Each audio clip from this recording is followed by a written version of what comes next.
আসসালামু আলাইকুম Bhromonik people, welcome to another video. তো আজকে আরেকটা ভিডিও নিয়ে আসলাম, আর সুন্দর একটা রাস্তায় আসছি আজকে। দেখছেন কত সুন্দর। তো যাই হোক, যাচ্ছি একটু সৈয়দপুরে, তো ভাবলাম এই ছোটো একটা ভ্লগ করি।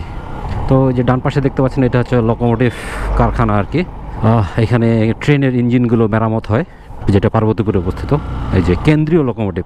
তো যাই হোক, যেই কারণে আজকে ভিডিও করা আর কি, সেটা হচ্ছে আমরা অনেকে দীর্ঘদিন ধরে মোটরসাইকেল চালাই, রাইড করি। একটা বিষয়ে অনেকের পরিচিত, অনেকে জানেন এইটার সাথে পরিচিত, বাট অনেকে পরিচিত না। সেটা হচ্ছে ইঞ্জিন ফ্লাশ। অর্থাৎ ইঞ্জিন ফ্লাশটা কী সেটা একটু বলবো, কেন ইঞ্জিন ফ্লাশ করবেন এবং কিভাবে করবেন পুরো প্রক্রিয়াটা বলবো এবং ডেমনস্ট্রেট করব, দেখাই দেবো। আসলে আমি কয়েকদিন আগে আমার ওই বাইকের ইঞ্জিনটা ফ্লাশ করছি, তো ভাবলাম একটা ছোটো ভিডিও বানিয়ে অনেকের উপকার হবে। তো যেটা বলতে চাচ্ছিলাম, ইঞ্জিন ফ্লাশ কী আসলে, অর্থাৎ ইঞ্জিনকে যখন আমরা একটা ফ্লাশার দিয়ে ওয়াশ করি, এটাকে মূলত ইঞ্জিন ওয়াশ করা বলে, বা ইঞ্জিনকে ফ্লাশ দেওয়া বলে। তো কেন আসলে ইঞ্জিন ফ্লাশ করতে হয়, এটার বিভিন্ন কারণ আছে। তার মধ্যে মূল কারণ যেটা, সেটা হচ্ছে দীর্ঘদিন যখন আমরা এই বাইকটাকে ইউজ করি, একটা বাইককে ইউজ করি, তখন দেখা যাচ্ছে ইঞ্জিনের পার্টসগুলোতে, বিভিন্ন পার্টসে স্লেজ জমে যায়, অর্থাৎ ময়লা, অনেক ময়লা জমে যায়। এটার একটা কারণ হতে পারে। আবার দীর্ঘদিন আপনি যদি নিম্নমানের ইঞ্জিন অয়েল ইউজ করেন, সেই ক্ষেত্রেও স্লাস জমে।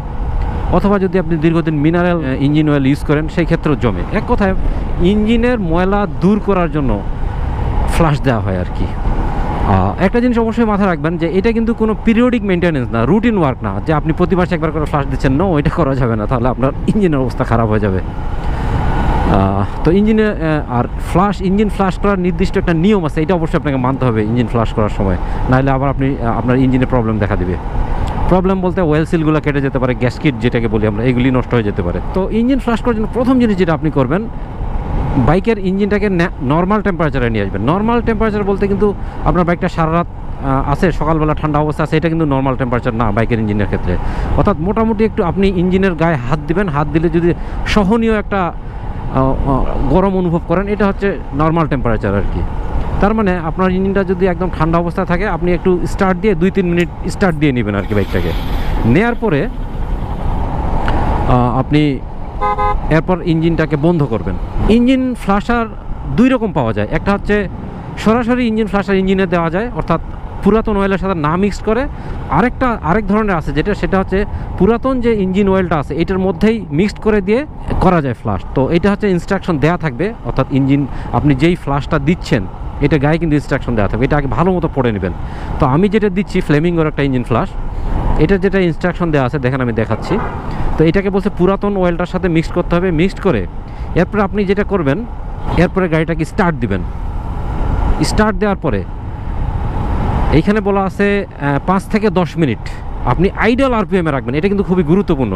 অর্থাৎ এই ফ্লাশ দেওয়ার পরে যখন আপনি ইঞ্জিনটা স্টার্ট করলেন, 5 থেকে 10 মিনিট আপনি আইডল আরপিএমে রাখবেন। মানে এই থ্রটলটাকে বাড়ানো যাবে না, এটা নেভার ডু দিস, এটা করা যাবে না।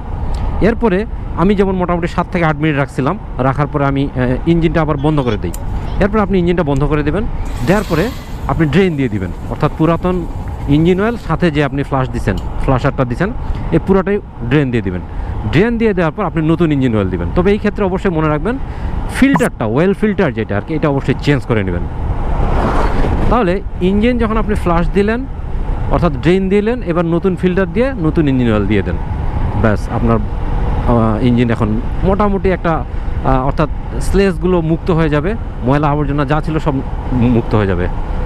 এছাড়াও অনেকে দেখা যাচ্ছে আপনি যখন মিনারেল থেকে সিনথেটিকে চলে আসেন, ইঞ্জিন অয়েল চেঞ্জ করেন ধরনটা, টাইপটা, তখনও কিন্তু এটা দিতে পারেন আপনি। তবে খুব বেশি ফ্লাশ দিবেন না।